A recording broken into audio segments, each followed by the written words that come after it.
D radicalisation समय की है ज़रूरत विषय पर एक समारोह का आयोजन J&K नेशनलिस्ट पीपल्स फोरम द्वारा गुज्जर प्रदेश चैरिटेबल ट्रस्ट के सभागार में किया गया, जिसका उद्घाटन जम्मू कश्मीर के उपराज्यपाल मनोज सिन्हा ने किया और इसमें विभिन्न धर्मों के धर्मगुरुओं ने इंसान को इंसान से प्यार करने का संदेश दिया।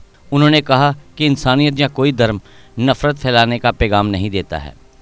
वहीं उपराज्यपाल ने भी ऐसे आयोजनों पर अधिक से अधिक जोर देने की बात कही और कहा कि नई पीढ़ी को सही राह देने के लिए ऐसे संदेश सोशल साइटों के माध्यम से भी देने की ज़रूरत है, ताकि जम्मू कश्मीर में जो नफ़रत की दीवार बन रही है उसे मिटाया जा सके। उन्होंने कहा कि जम्मू व कश्मीर उनकी दो आंखें हैं और दोनों खित्तों में समान विकास उनकी प्राथमिकता है।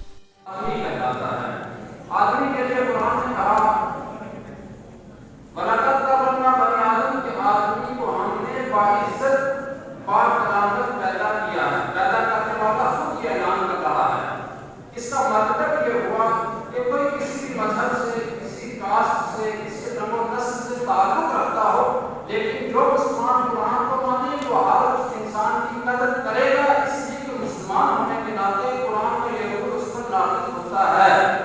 अब देखिए आगे प्रॉफेट मोहम्मद सल्लल्लाहु अलैहि वसल्लम ने फरमाया कि जो आपसी नफरतें हैं, ये दीवारें नफरत की कायम की गई, इनको मिटाते हुए इस्लाम ने पहला हमें ये मैसेज किया है, कुल्लुकुम मिन आदम, तुम सब के सब, सबसे बड़ा किसी भी मजहब से, किसी धर्म से ताल्लुक रखता हो, प्रॉफेट मोहम्मद ने कहा कुल्लुकुम मिन आदम, तुम सब आदम की औलाद हो, व आदम पटाने मिट्टी से पैदा किए, तुम्हारी बुनियाद, तुम्हारी बनावट में जो खास अंसर है वो मिट्टी का है। तो जो बंदा ये समझेगा कि हम आदम के बाद पूरी कायनात का इंसानियत का एक बाप है जिसका नाम है आदम और एक मां है जिसका नाम है हवा। संस्कृत में हजरत आदम को मनुजी कहा जाता है और हजरत हवा को सतरोहा। पूरी इंसानियत इन्हीं दो शख्सों से चली है, एक आदम से और एक माई हवा से। अगर ये कंसेप्ट हमारे जहन में बैठ जाएगा, हम पूरी कायनात के लोग एक बाप के औलाद हैं, एक मां के बदन से पैदा हुए। मैं ये दावे से कह सकता हूं वो कभी भी दहशतगर्दी पर, कभी खून खराबे पर, कभी किसी को नुकसान पहुंचाने पर आमादा हरगिज नहीं हो सकता है। ये एक दीनी मामला है। आप देख रहे हैं कि ग्रैंड मुफ्ती मौलवी साहब की there is no place for terrorism and innocent killing in Islam. कि राष्ट्रीय एकता तथा दृढ़ता के उद्देश्य से आवाम की रचनात्मक शक्तियों को एकजुट करने, आत्मनिरीक्षण करने और आवाम को सही दिशा में ले जाने के संदेश को मुखरता प्रदान करने के लिए ये आयोजन हुआ है। और इस आयोजन में जिन लोगों ने शिरकत की है, जिन लोगों ने इस आयोजन को सफल बनाने में योगदान दिया है, मैं ऐसे सभी लोगों का शुक्रगुजार हूं और उनका खैर मकदम करता हूं। आपसे उम्मीद है कि नफरत फैलाने वाले तत्वों को, दिग्भ्रमित लोगों को सही दिशा में ले जाने में आपका सहयोग मिलेगा। इस कार्यक्रम में आपकी जो पहल है, मैं मानता हूं कि भाईचारे की भावना को ये मजबूत करेगा, देश के धर्मनिरपेक्ष स्वरूप को मजबूत करेगा, दिग्भ्रांत होकर राष्ट्रीय एकता और भाईचारे के रास्ते से जो भटक गए हैं उन्हें वापस मुख्य धारा में लाने में भी ये सहायक होगा।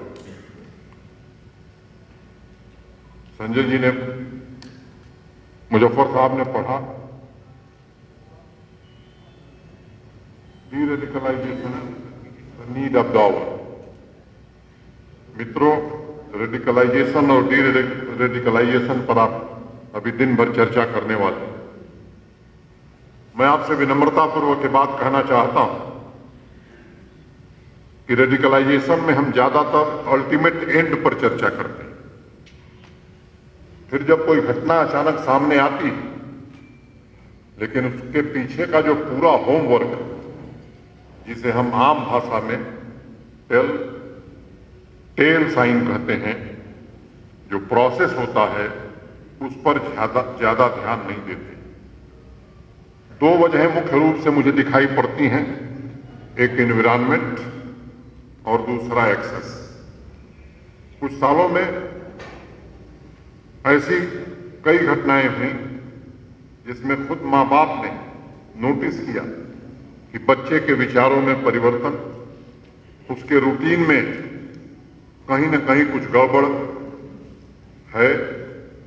सोशल मीडिया और वेबसाइट के सर्फिंग के उसके रूटीन में फर्क आया है और उन्होंने जो भी इस्लाम और सूफी परंपरा के सही जानकार हैं, इन परिवारों ने उनकी मदद की है और धर्म गुरुओं के इंटरवेंशन से आवाम के जो ज्ञानी लोग हैं, कम्युनिटी में जो प्रभाव रखने वाले लोग हैं, उनकी मदद से उन्हें सही रास्ते पर लाने में मदद मिली।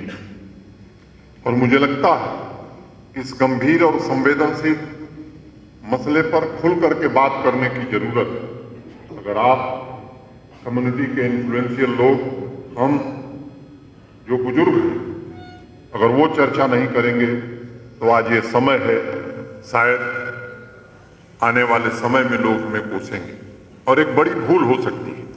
हमें यह स्वीकार करना होगा कि बदलती हुई टेक्नोलॉजी ने फिजिकल बाउंड्रीज को खत्म किया है और अगर आप रेडिकलाइजेशन के डिटेल्स में जाकर उसके फुटप्रिंट्स को देखेंगे तो समझ में आएगा कि शायद उसकी जड़ें कहीं और हैं।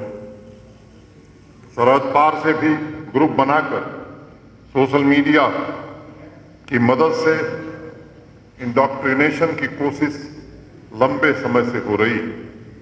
आप सबके सामूहिक प्रयासों से हमने काफी हद तक इस पर नियंत्रण रखा है, लेकिन जिस तेजी से ये प्रयास हो रहा है, टेक्नोलॉजी का पेनिट्रेशन हो रहा है, इस पर मुझे लगता है कि अब ज्यादा ध्यान देने की जरूरत है।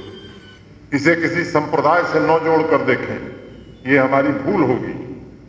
हम इसे ड्रग एडिक्शन की तरह देखें तो मुझे लगता है कि शायद सही रास्ते और सही दिशा में हम जा पाएंगे। जो मुफ्ती साहबान, मौलवी साहबान हैं, उनसे मेरा निवेदन है,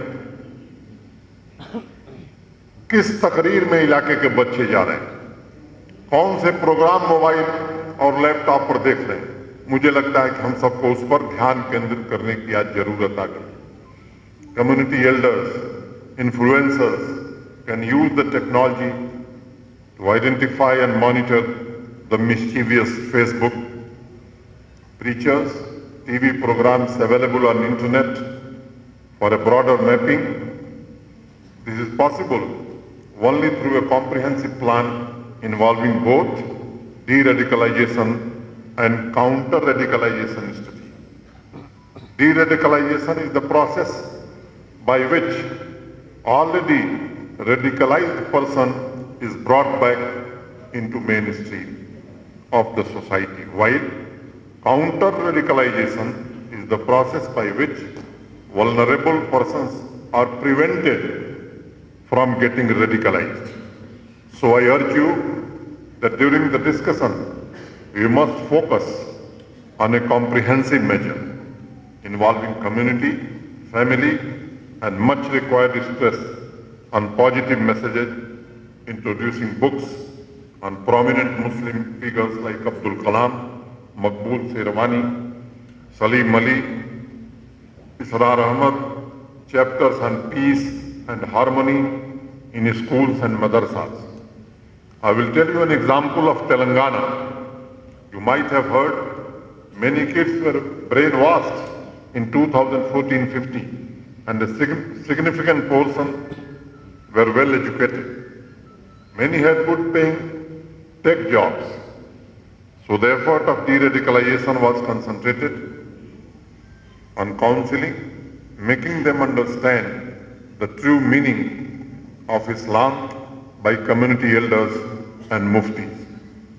और ये प्रोग्राम वहाँ इतना सफल हुआ कि जिसकी मिसाल आज पूरे देश नहीं बल्कि दुनिया के दूसरे देशों में दी जा रही है। ऐसे बहुत सारे मामले हुए जिन्हें समाज के भीतर ही सुलझा लिया गया और उन बच्चों को वापस सकुशल मुख्य धारा में लाया गया।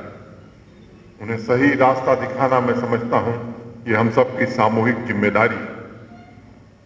और मैं दो पंक्तियां कहना चाहूंगा। वह मेरे चेहरे तक अपनी नफरतें लाया था, वह मेरे चेहरे तक अपनी नफरतें लाया था, मैंने उसके हाथ चूमे और बेबस कर दिया। दुनिया का कोई ऐसा मुल्क नहीं है जहां इतनी विभिन्नताओं के बाद भी इतनी संस्कृतियां मोहब्बत से रहती हैं, एक साथ रहती हैं। इसलिए जहां भी हमें लगता है कि नफरत या टकराव की बात हो रही है, मुझे लगता है कि उसको मोहब्बत से हैंडल करने की जरूरत है। अमन मोहब्बत के मिजाज के पैरोकार हैं। आप सब अमन और मोहब्बत के पैगाम मिजाज के पैरोकार हैं। इसलिए सांप्रदायिक सद्भाव और एकता को आवाम के हर तबके तक पहुंचाना ये आपकी जिम्मेदारी है। We should closely examine the radicalization process, which I believe is fourth generation warfare. This is fourth generation warfare. We can assess what kinds of resources are required to counter such elements and extremist ideologies. We have to develop the concept of winning the hearts and minds. It is our responsibility to check propagation of non-contextual as well as selective messages from Quran. At the same time, we need to strengthen the true vision of Indian Islam, and I believe centers of learning and learned muftis could play a major role. Let us have an integrated approach for de-radicalization, counter-radicalization through seamlessly involving three pillars: civil society, including muftis, Sufi preachers, Maulvis, community influencers, family, and even civil administration. I want to remind the August gathering that Indian Islam has been most tolerant and have always disapproved other kind of things. Our culture is Sufi, Barelvi, where all religions, every ideology coexist with peace, love, and harmony. We must feel proud that the proportion of Indian youths who got radicalized so far is too small as compared to some of the most developed countries and the countries with much lesser population of Muslims. लेकिन एक चुनौती है, जितने भी दिग्भ्रांत युवा हैं, उनको जीवन देखने और समझने के नजरिए को कैसे बदला जाए। और जैसा मैंने कहा, ये प्रेम से ही किया जा सकता है। कुछ लोग हैं जो फूल में सिर्फ कांटे देखते हैं। मुझे लगता है उन लोगों को फूल दिखाई नहीं पड़ता है। हमें फूल देखने की जरूरत है, कांटे देखने की जरूरत आज नहीं है। निश्चित रूप से हम एक नया समाज बना सकेंगे। जो किताबें हैं उनमें भी क्या पढ़ना चाहिए, क्या पढ़ाना चाहिए, इस पर विचार का समय आ गया है। मैं आप सभी से अनुरोध करूंगा, मैं भी अपनी बुद्धि और क्षमता पर कोशिश कर रहा हूं, आगे भी करूंगा, ईमानदारी से। बीच मुझे लगता है कि ऐसे लोग हमारे प्रेरणा स्रोत बन सकते हैं जिन्होंने केवल अपनी चिंता नहीं की है बल्कि बाकी लोगों को भी खड़ा करने का काम किया है। आप सबने अखबारों में पढ़ा होगा, अभी एक नई इंडस्ट्रियल पॉलिसी जम्मू कश्मीर के लिए घोषित हुई है। 28,400 करोड़ रुपए का इंसेंटिव जम्मू कश्मीर में उद्योग लगाने के लिए सरकार की ओर से दिया जाएगा। और ऐसी पॉलिसी हमने बनाई है। पहले पॉलिसियां जो बनती थी उससे उद्योग आते थे तो श्रीनगर और जम्मू तक ही सिमट जाते थे। इस बार हमने ध्यान केंद्रित करके विशेष रूप से कोशिश की है कि 2 कैटेगरी के जिले होंगे, एक ए जिसमें जम्मू श्रीनगर है और दूसरे बी। तमाम जो बाकी जिले हैं वहां जम्मू और श्रीनगर की तुलना में ज्यादा सब्सिडी दी जाएगी, यहाँ 30%, तो बाकी ग्रामीण क्षेत्रों में जो उद्योग लगाएगा उसे 50% सब्सिडी देने का काम इस इंडस्ट्रियल पॉलिसी के द्वारा होगा।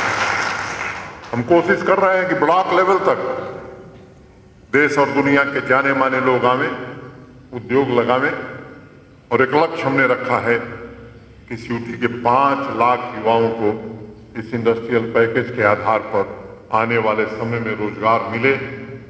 ये काम हम निश्चित रूप से करना चाहते हैं। हम उम्मीद कर रहे हैं कि आने वाले 2 वर्षों में 20 से 25 हजार करोड़ रुपए का निवेश, इन्वेस्टमेंट इस यूटी में आएगा। हर क्षेत्र में उद्योग लगेंगे और मुझे लगता है कि यहाँ के स्थानीय लोग भी इस दिशा में आगे बढ़ें। आपसे मैं निवेदन करना चाहता हूं कि आप भी लोगों को इस बात के लिए तैयार करिए कि जिनमें प्रतिभा है वो इस काम में आगे आवें। यहाँ के स्थानीय लोग रोजगार लगाएं। यहाँ की आवाम की चिकित्सा सुविधा के लिए आयुष्मान भारत की तर्ज पर सेहत नाम का कार्यक्रम यहाँ चालू किया गया है। आयुष्मान भारत में आप सब जानते हैं, देश के सम्माननीय प्रधानमंत्री जी ने गरीब लोगों को इलाज के लिए हर साल 5 लाख रुपए की सुविधा मिले, ये कुछ वर्ष पहले ये कार्यक्रम प्रारंभ किया था। जम्मू कश्मीर में 30-32 लाख लोगों को ये सुविधा मिल रही थी, लेकिन 1 करोड़ से ज्यादा लोग थे जिनको ये सुविधा नहीं मिलती, देश में भी नहीं मिलती। उन लोगों के लिए हमने ये सेहत नाम की स्कीम शुरू की है। जो सुविधाएं आयुष्मान भारत में 5 लाख रुपए प्रतिवर्ष इलाज की हैं, अब जम्मू कश्मीर के हर नागरिक को 5 लाख की सुविधा इलाज की सेहत स्कीम के द्वारा दी जा रही है। पंजीकरण का काम हो रहा है, 16 लाख से ज्यादा पंजीकरण हो गए हैं। 3-4 महीने के अंदर सबके पास गोल्डन कार्ड मिल जाए, इसका इंतजाम निश्चित रूप से हम करना चाहते हैं। एक आजीविका की दृष्टि से भी कॉमर्शियल व्हीकल, अशोक लीलैंड की जो कॉमर्शियल व्हीकल होती है, मोटे तौर पर उसकी कीमत 7,04,000 रुपए। अशोक लीलैंड के लोगों से हमने बात किया, ये 2021 का साल शुरू हो रहा है, 2021 वाहन हम यहाँ के युवाओं को देना चाहते हैं, आप हमारी मदद करो। तो उन्होंने कहा साहब 81,000 रुपया हम अपनी कंपनी की ओर से छोड़ देंगे उसकी कीमत में। दूसरी बात कहा, 1 साल जो मेंटेनेंस होगा उस पर कोई चार्ज हम नहीं करेंगे। जब उन्होंने कहा तो हमने कहा 80,000 रुपया हम जम्मू कश्मीर प्रशासन के ओर से सब्सिडी देंगे, तो 7,04,000 रुपए का कमर्शियल वाहन यहाँ के युवा को 5,85,000 में मिलेगा। वो अपना और अपने परिवार के रोजगार की चिंता कर सकेगा। इस दिशा में भी काम 10 युवा लेके गए हैं। ये 2021 आने वाले 2 महीने में 3 महीने में हम पूरा कर देंगे। देश के निर्माण और उन्नति में सहयोग, आपके हर कदम में आपका हमसफर। कश्मीर टर्बो TMT सरिया, चाहे भूकंप आए या तूफान, सुरक्षित रहें आप और आपका मकान। अपनाइए आपका अपना कश्मीर टर्बो TMT सरिया, trust and reliability. GK update रहे हमारे साथ। अगर आप ये वीडियो YouTube पर देख रहे हैं तो हमारे YouTube चैनल को सब्सक्राइब करें और बेल आइकन को क्लिक करें। अगर आप ये वीडियो Facebook पर देख रहे हैं तो हमारा Facebook पेज लाइक जरूर करें।